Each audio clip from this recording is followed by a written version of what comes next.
Teruskan. Kalau saya teruskan. Teruskan. Maksudnya, ini kan Lanjutkan. lanjutkan. Antara dua itulah. Pokoknya ST harus tetap melatih apapun yang terjadi di Piala Asia U23. Ya. Karena ini kan sedang dibangun gitu. Kalau kita bicara naturalisasi, ini kan bukan kali pertama kita naturalisasi. Ya. Sebelum-sebelumnya, di era-era sebelumnya kan banyak pemain kita yang dinaturalisasi, hasilnya apa? Nggak ada juga. Maksudnya kan belum tentu naturalisasi datang, dipegang sama orang yang belum tepat, ya ternyata ya segitu-gitu aja, prestasi kita kan stagnan bisa dibilang itu. Walaupun naturalisasi pernah kita tempuh 2 kali bahkan di era cukup panjang lah ya, pemain-pemain berdatangan sebelumnya, sekarang di bawah PSSI yang sekarang prestasinya sama aja kok, kita nggak bisa berprestasi gitu. Nah ini kebetulan pemainnya memang kualitasnya lebih bagus, pelatihnya juga bisa mengendalikan ini. Rakyat Indonesia kok kayaknya semua suka gitu kan. Bawa rakyat. Maksudnya kok semua elemen kok kayaknya nyatu gitu untuk bikin timnas ini. Ya rekor-rekor tadi kan yang kita nggak pernah menang sama Vietnam, bisa kok kita bisa menang 3 kali berturut-turut. Piala Asia kita nggak pernah lolos 16 besar. Apapun bentuk kelolosan itu, kita bisa kok lolos ke 16 besar. Luar biasa pernyataan yang dilontarkan oleh Sabto Haryo. Beliau benar-benar mengapresiasi kerja keras dari seorang Sintayong yang adalah coach dari timnas Indonesia. Beliau juga mengapresiasi pemain naturalisasi, tapi lebih tepatnya adalah pemain keturunan yang saat ini berjuang bersama-sama di timnas Indonesia. Assalamualaikum warahmatullahi wabarakatuh. Salam Om Swastiastu. Namo Buddhaya, salam kebajikan dan salam sejahtera untuk kita semua. Saudaraku sebangsa dan setanah air, para pecinta bola di mana saja kalian berada. Kalian pastinya bangga ketika mendengar pernyataan atau dukungan positif dari seorang Sabto Haryo ini. Berbeda dengan pernyataannya Towel yang seringkali menghujat Sintayong, yang seringkali mengeluarkan pernyataan-pernyataan yang kontroversial, di mana membuktikan bahwa dirinya memang benar-benar benci dengan Sintayong. Tetapi saya harus menaruh respek kepada orang-orang, kepada netizen, kepada para pecinta bola di tanah air ini yang terus mendukung seorang Sintayong dan juga pemain timnas Indonesia. Selain itu juga kepada PSSI yang terus berjuang agar timnas Indonesia bisa lebih baik untuk kedepannya. Saudaraku sebangsa dan setanah air, khususnya para pecinta bola, dalam beberapa menit ke depan ini saya ingin menyajikan cuplikan-cuplikan video menarik, di mana kali ini komentar itu datangnya bukan dari netizen Indonesia, tetapi dari negara tetangga, yakni dari Malaysia. Para influencer di Malaysia, mereka beramai-ramai memberikan pujian yang begitu luar biasa kepada pemain timnas Indonesia. Mereka menilai bahwa ada kemajuan yang begitu luar biasa ketika pemain timnas Indonesia ini dilatih oleh seorang Sintayong. Untuk lebih jelasnya, saya ingin mengajak pemirsa sekalian, mari kita bersama-sama menyimak komentar dari netizen Malaysia terhadap pemain timnas dan juga kepada Sintayong yang adalah pelatih kebanggaan timnas Indonesia saat ini. Mari kita saksikan bersama-sama. Hari ini aku nak borak sikit pasal player nombor 7 Indonesia, iaitu Marcelino Ferdinand. Sebelum aku borak, aku nak minta tolong sikit daripada korang untuk follow channel ni. Dah tekan? Okey, mantap. Okey, Marcelino Ferdinand ni sebenarnya muda lagi, baru 19 tahun. Dia memulakan karier bola sepak dia pada tahun 2020 dekat Persebaya Surabaya. Itu kelab pertama dia lah. Sekarang dia main dekat Belgium, second division, kelab yang bernama KMSK Dance. Itu sebutan dia lah. Dari segi international career, boleh nampak cantik perjalanan dia. Main dekat Indonesia under 16, under 20, under 23, and then latest main untuk senior team. Kalau nak cerita pasal kelebihan dia sebagai pemain, first of all, dia pemain pakai jersey nombor 7. Dan kita tahu, orang-orang yang pakai nombor 7 ni selalunya star boy, selalunya star player. Okay? Dan dia punya position attacking midfield. Main winger belah kanan pun boleh juga. Kelebihan Mamat ni, dia boleh dribble, dia ada flair, dia boleh memberikan hantaran-hantaran yang cantik. Dan walaupun dia main attacking, tapi dia juga boleh provide defensive cover yang hebat. Macam dekat Piala Asia baru-baru ni, banyak defensive cover yang dia buat, banyak juga interception, sampai orang rekod stats dia sebagai budak muda memang bukan biasa-biasa. Bagi aku, Marcelino Ferdinand adalah satu harapan untuk Indonesia in the future. Okay, mungkin boleh jadi player-player yang sangat-sangat bernilai. Okay, sekarang main dekat Belgium je, second division, sama macam dulu Malaysia ada Lokman kan. Dekat Belgium dia macam dapat kurang sikit perlawanan, minit perlawanan kurang sikit, mungkin kena pindah ke kelab lain lebih baik. Right, itu saja guys, review untuk player Marcelino Ferdinand. Kalau korang suka review macam ni, korang boleh follow channel ni, dan kalau korang ada player lain yang nak aku borakkan, boleh komen dekat bawah. Indonesia kalah 5-0 kepada Iran, 4-0 kepada Libya, dan kalah pada banyak lagi pasukan pada perlawanan persahabatan. Tapi hari ini mereka melakar sejarah masuk ke peringkat 16 besar Piala Asia. Malaysia yang ada sejarah baik dalam perlawanan persahabatan pula kecundang awal. Pengajaran kepada kita ialah perlawanan persahabatan bukan pengukur kepada kekuatan sebenar sesebuah pasukan. Sebaliknya, ianya diukur di atas pentas piala berprestij macam Piala Asia ni. Ya, kita pungut banyak point ranking, tapi akhirnya turun balik kan. Bila main dalam Piala Asia yang berprestij ni, semua pasukan nak menang sebab edisi akan datang, belum tentu mereka dapat masuk balik. Hong Kong pun bagi saingan sengit. Jepun yang bantai Turki, Jerman, itu pun akhirnya kalah pada Iraq. Jadi, tak ada pasukan yang lemah dalam Piala Asia, semuanya kuat. Jadikan kejayaan Indonesia sebagai contoh. Walaupun mereka berada di ranking 146 dunia, namun jiwa mereka bermain seperti berada di top 100 ranking terbaik dunia. Mereka jaringkan gol pada semua perlawanan, tak kira pada pasukan Jepun sekalipun. Walaupun kita kata mereka menang pun dengan pasukan ASEAN, Vietnam macam kita, tapi kena ingat, ranking Vietnam di tempat ke-94 dunia. Apapun, jadikan kejayaan kita seri dengan Korea semalam dan kejayaan Indonesia melakar sejarah Piala Asia sebagai pembangkit semangat untuk kita berjuang bagi kelayakan Piala Dunia yang tak lama lagi. Kalau negara jiran nak mengejek kita pun hari ini, biarkan, kerana mereka berhak bergembira. Dan kita jadikan ejekan tersebut sebagai pembakar semangat untuk kita terus mara ke hadapan. Pasukan apa yang kalian rasa akan menang Piala Asia nanti? Tuliskan dalam ruangan komen dan repost video ini kalau anda bersetuju.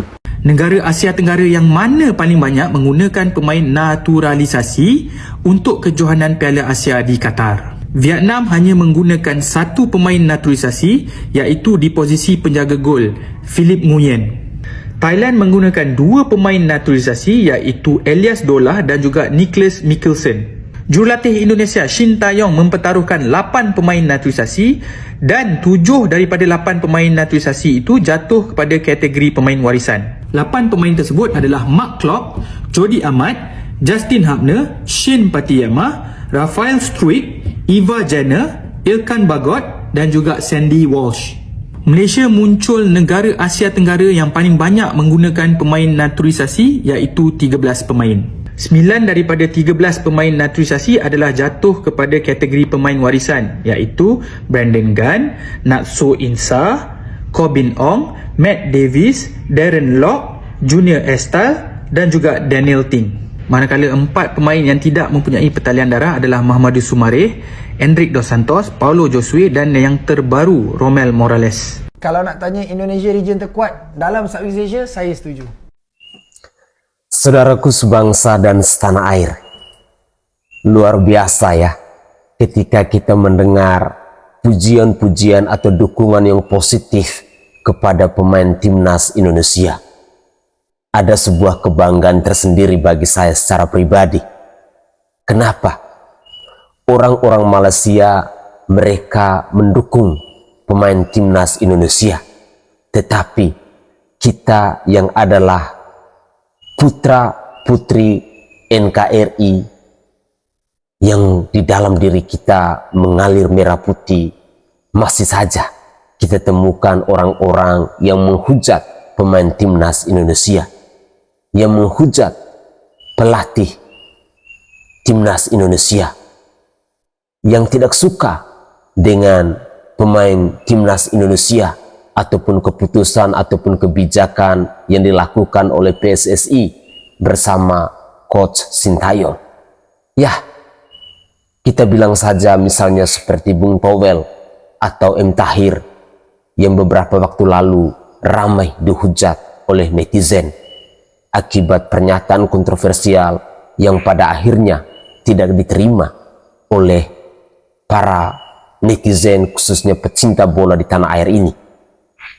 Di sini kita bisa belajar bahwa jadilah pribadi yang punya pemahaman yang positif, sehingga dukungan dari kita, narasi-narasi dari kita yang bernilai positif itu pastinya akan memacu pemain timnas kita bersama Coach Sintayong dan juga PSSI untuk lebih semangat lagi ke depannya. Saya merasa bangga sebagai seorang putra NTT dengan kehadiran Marcelino Ferdinand yang adalah putra NTT juga. Beliau memang luar biasa. Nilainya, kualitasnya memang benar-benar dipertaruhkan, ditonjolkan oleh seorang Marcelino Ferdinand, sehingga dalam penilaian dari netizen Malaysia ketika mengatakan bahwa Marcelino Ferdinand adalah aset untuk Indonesia, saya secara pribadi merasa bersyukur.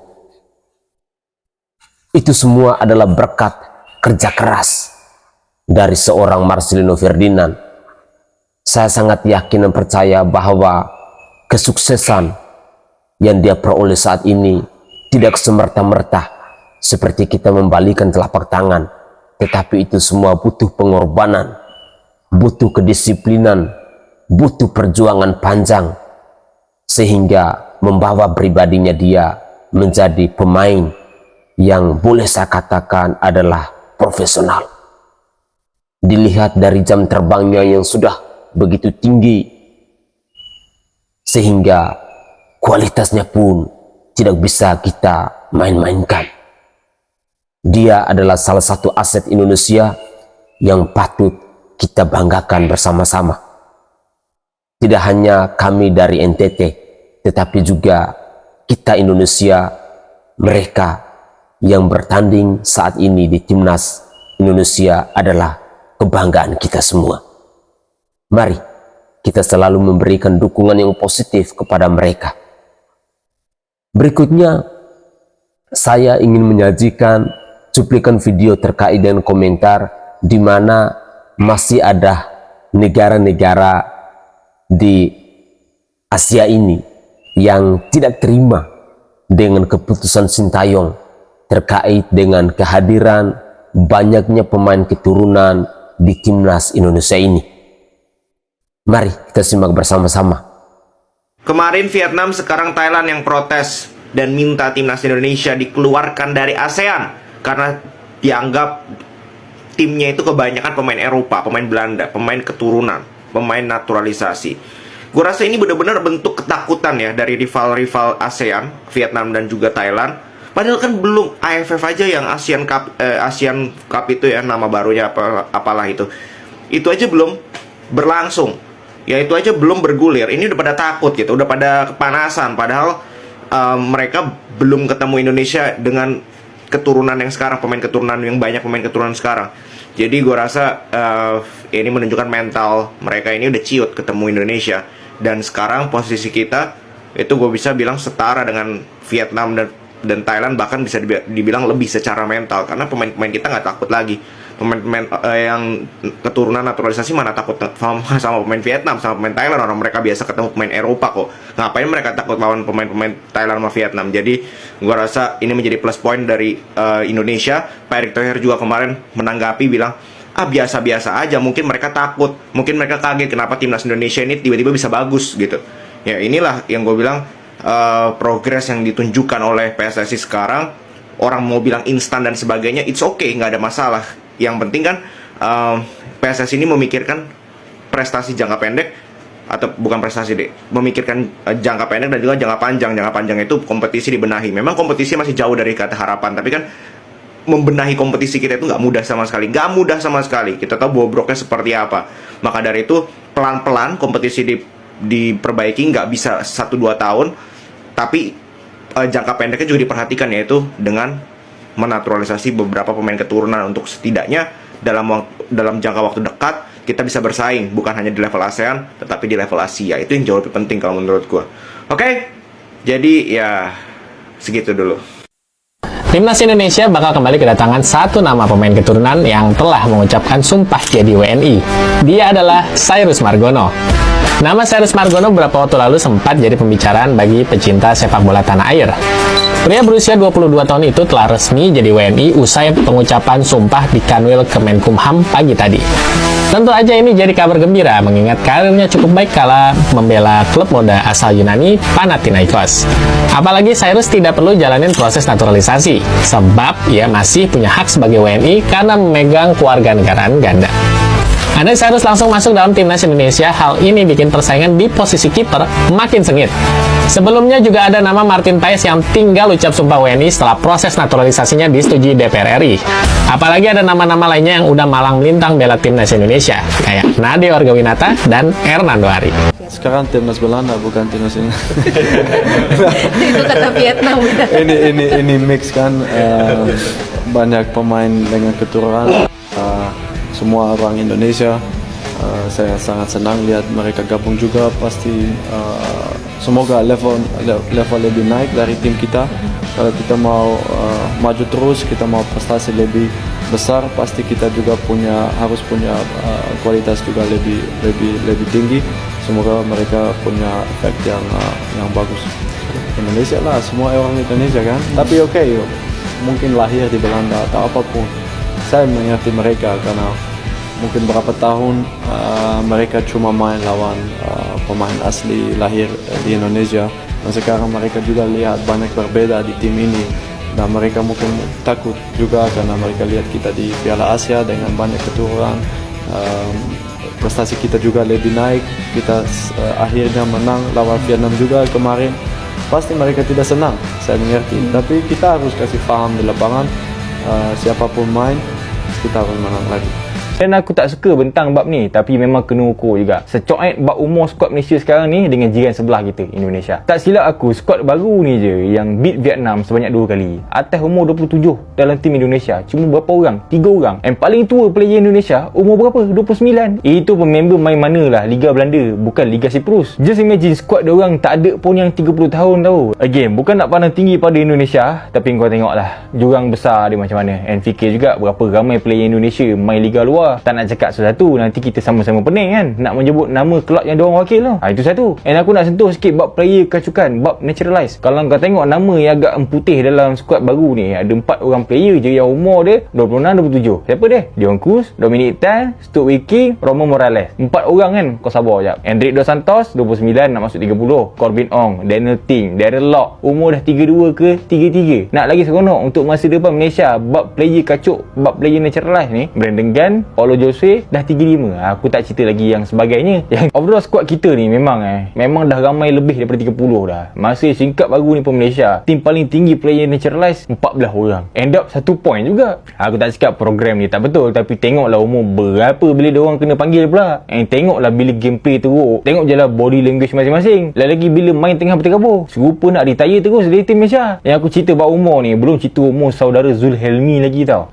Member dah umur 38 sekarang. Nasib member tak terlibat. Kalau tidak, masak aku cakap. Mengacu pada apa yang pernah disampaikan Sintayong saat minta PSSI melakukan naturalisasi terhadap beberapa pemain, hal ini menjadi pembeda. Sintayong tetap mensyaratkan garis keturunan sebagai syarat utama, beda dengan Malaysia yang hanya melakukan asal naturalisasi. Malaysia tidak mensyaratkan garis keturunan sebagai dasar naturalisasi. Mereka hanya melihat pemain asing yang ada di liga domestik. Ketika mereka sudah 5 tahun di Malaysia, mereka langsung dinaturalisasi. Faktor inilah yang menjadi pembeda. Ikatan darah yang ujung-ujungnya ikatan emosional tidak ada pada para pemain yang dinaturalisasi. Hal berbeda ada di timnas Indonesia. Selain menaturalisasi pemain-pemain top yang berkarir di Eropa, ikatan darah membuat mereka merasa menjadi bagian dari tim. Maka tak heran jika mereka pun fasih menyanyikan lagu kebangsaan Indonesia Raya. Hal ini menjadi nilai plus yang tidak dimiliki para pemain naturalisasi Malaysia. Kini, setelah melewati ranking FIFA Malaysia, misi timnas Indonesia berikutnya adalah melewati ranking dari Thailand dan Vietnam untuk lolos ke putaran final Piala Dunia 2026. Pemain-pemain ini ada darah kitanya gitu loh.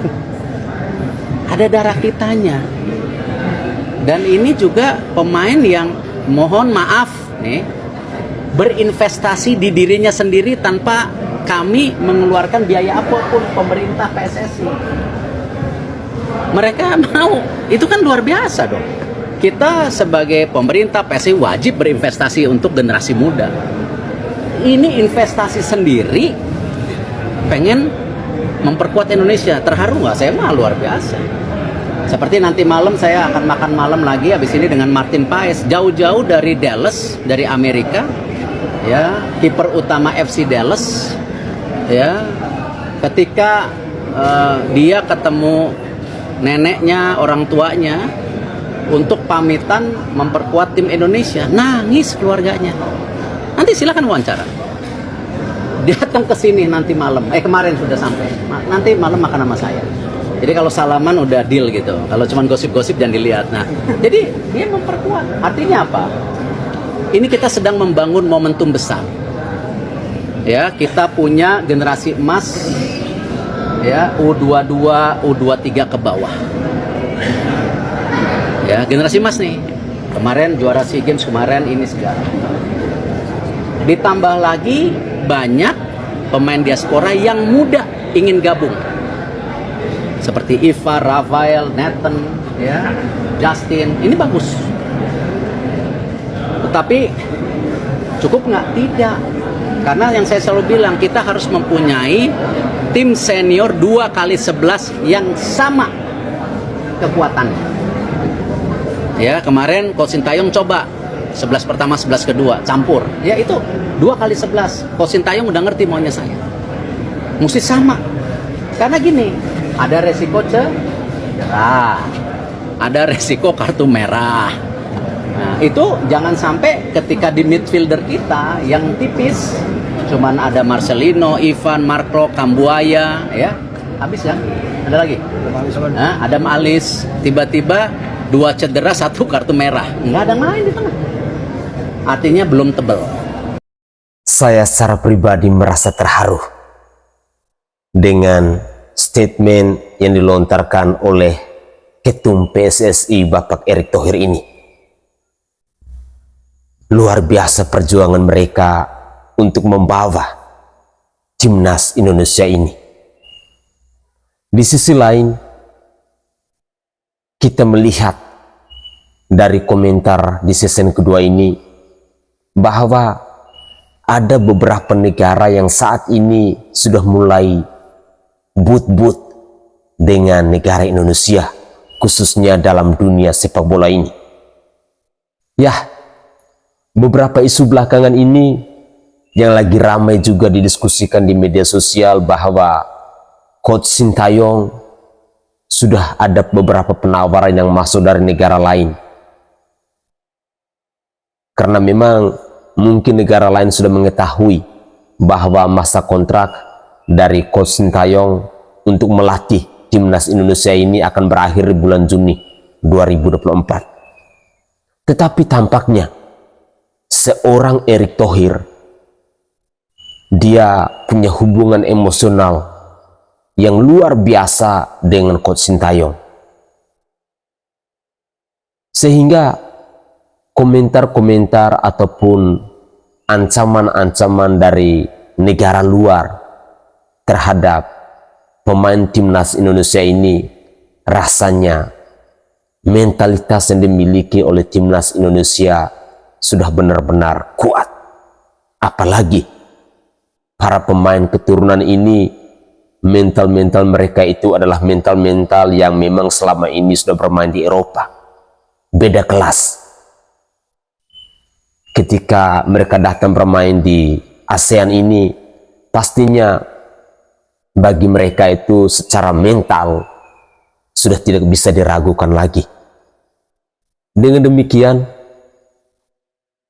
kita sebagai pecinta bola di tanah air ini, mari kita berjuang bersama-sama memberikan dukungan kepada timnas kita.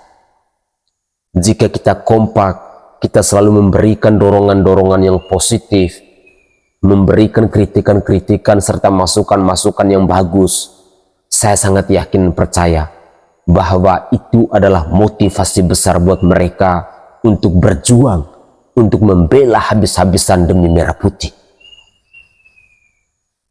Kemenangan dari timnas Indonesia beberapa waktu yang lalu ketika berhadapan dengan Vietnam, kita rakyat Indonesia merasakan benar bagaimana euforia yang begitu luar biasa. Di tengah perkembangan era digital yang begitu luar biasa sekarang, kita bisa menyaksikan komentar-komentar di berbagai platform media sosial tentang rasa respect, tentang ucapan terima kasih dari perolehan hasil ketika mereka berhadapan dengan Vietnam ini. Ya, walaupun kita masih menemukan ada beberapa orang yang masih memberikan komentar-komentar rasa tidak suka, tapi tidak apa-apa. Kekuatan netizen Indonesia ini sangat luar biasa. Ketika kita melihat ada orang-orang yang memberikan komentar-komentar yang negatif, pastinya para pecinta bola di tanah air ini, saya sangat yakin dan percaya kekuatan media sosial itu memang sangat luar biasa, sampai keluarganya pun diserang habis-habisan. Dari sini saya berharap sebagai rakyat jelata yang hanya bisa menyimak pertandingan-pertandingan bola di media televisi maupun di YouTube, menaruh harapan, memberikan saran kepada pemain timnas, kepada coach, kepada PSSI agar tetap rendah hati, tetap bersyukur, jangan pernah bersikap angkuh, sombong, dan lain sebagainya. Mari yakinkan diri kita bahwa kita pasti bisa. Timnas Indonesia pasti akan menjadi kebanggaan kita ketika kita melihat dengan kehadiran pemain keturunan ini yang semakin hari terus bertambah, dan semua mereka punya rasa respect yang sama demi memperjuangkan dan demi membanggakan merah putih. Semoga saja cuplikan-cuplikan video ini bisa menginspirasikan kita semua, khususnya kepada para pecinta bola di mana saja kita berada.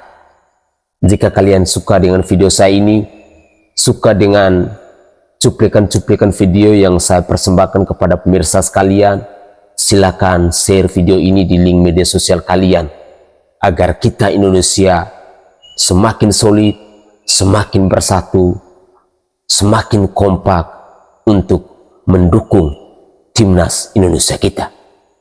Saya Sainai dari Provinsi Nusa Tenggara Timur. Saatnya kita yang rakyat jelata harus berani untuk bersuara. Salam olahraga.